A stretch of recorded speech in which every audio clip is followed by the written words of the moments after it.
ಗುತ್ತಿಗೆಯಲ್ಲಿ Muslim ಸಮುದಾಯಕ್ಕೆ ಮೀಸಲಾತಿ ವಿಧೇಯಕ ಅಂಗೀಕಾರ ಆಗಿದೆ. ವಿಪಕ್ಷಗಳ ಗದ್ದಲದ ನಡುವೆಯೂ ಕೂಡ ಮೀಸಲಾತಿ ಬಿಲ್ ಪಾಸ್ ಆಗಿದೆ. ಮುಸ್ಲಿಂ ಮೀಸಲಾತಿ ವಿಧೇಯಕಕ್ಕೆ ಬಿಜೆಪಿ ಮತ್ತು ಜೆಡಿಎಸ್ ವಿರೋಧವನ್ನು ವ್ಯಕ್ತಪಡಿಸಿದೆ. ವಿರೋಧದ ಮಧ್ಯೆಯೂ ಕೂಡ ಕಾಂಗ್ರೆಸ್ ಸರ್ಕಾರ ಅದನ್ನು ಬಿಲ್ ಅಂಗೀಕಾರವನ್ನು ಪಡೆದುಕೊಂಡಿದೆ. ರಾಜಭವನಕ್ಕೆ ತೆರಳಿ ದೂರು ಸಲ್ಲಿಕೆ ಮಾಡಿದ್ದಾರೆ ಬಿಜೆಪಿ ಮತ್ತು ಜೆಡಿಎಸ್ ನಾಯಕರು.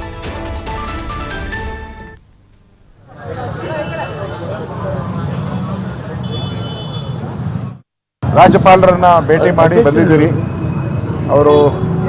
ಅವರ ಸೆಕ್ರೆಟರಿಯನ್ನು ಭೇಟಿ ಮಾಡಿ ಬಂದಿದ್ದೀರಿ. ಅವ್ರಿಗೆ ಈ ಮೀಸಲಾತಿ ಬಿಲ್ ಏನಿದೆ, ಮುಸಲ್ಮಾನರ ಮೀಸಲಾತಿ ಬಿಲ್ಲು, ಇದು ಈಗಾಗಲೇ ಕಾಂಗ್ರೆಸ್ ಅವರು ದೇಶವನ್ನು ಎರಡು ಭಾಗ ಮಾಡಿದ್ದಾರೆ, ಪಾಕಿಸ್ತಾನ ಮಾಡಿದ್ದಾರೆ. ಇಲ್ಲೂ ಕೂಡ ಏನು ಹಿಂದೂಗಳ ಒಂದು ಭಾವನೆಗಳಿಗೆ ಆಘಾತ ಮಾಡಿದ್ದಾರೆ ಮತ್ತು ಹಿಂದೂಗಳೇನು ಕಾಂಟ್ರಾಕ್ಟರ್ಗಳಿದ್ರು, ಹಿಂದುಳಿದವರು, ದಲಿತರು, ಇದರಲ್ಲಿ 4% ತೆಗೆದಿರೋದು.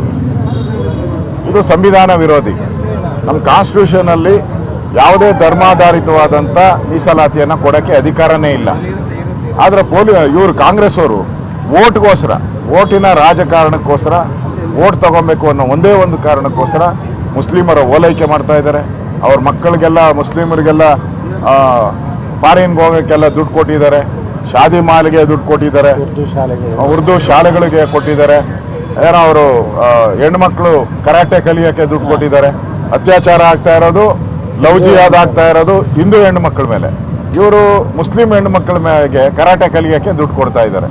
ಅಂದರೆ ಒಂದು ರೀತಿ ಇದು ಹಲಾಲ್ ಬಡ್ಜೆಟ್ ಮಾಡಿದ್ದಾರೆ. ಈ ಕಾಯ್ದೆನೂ ಕೂಡ ಹಲಾಲ್ ಕಾಯ್ದೆ ಇದು. ಇದರಿಂದ ರಾಜ್ಯದಲ್ಲಿ ಹಿಂದೂ ಮುಸ್ಲಿಮರು ಒಟ್ಟಿಗೆ ಹೋಗಬೇಕು ಅನ್ನೋದು ಸಂವಿಧಾನ ಹೇಳ್ತದೆ. ಅಂಬೇಡ್ಕರ್ ಅವರ ಸಂವಿಧಾನ ಹಿಂದೂ ಮುಸ್ಲಿಂ ಕ್ರಿಶ್ಚಿಯನ್ರು ಎಲ್ಲರೂ ಒಟ್ಟಿಗೆ ಹೋಗಬೇಕು ಅಂತ. ಇವರು ಭಾಗ ಮಾಡ್ತಾ ಇದ್ದಾರೆ, ಹೊಡಿತಾ ಇದ್ದಾರೆ. ಹಿಂದೂಗಳೇ ಬೇರೆ, ಮುಸ್ಲಿಮಾನರೇ ಬೇರೆ, ಈ ಥರ ಹೊಡೆಯುವಂಥ ಒಂದು ಕೆಲಸವನ್ನು ಹಿಂದೆ ಬ್ರಿಟಿಷರಿದ್ದಾಗ ಮಾಡ್ತಾಯಿದ್ರು. ಅವರ ಪಳೆಯುಳಿಕೆ ಇವರು ಕೂಡ ಇಲ್ಲಿ ಮಾಡ್ತಾ ಇದ್ದಾರೆ.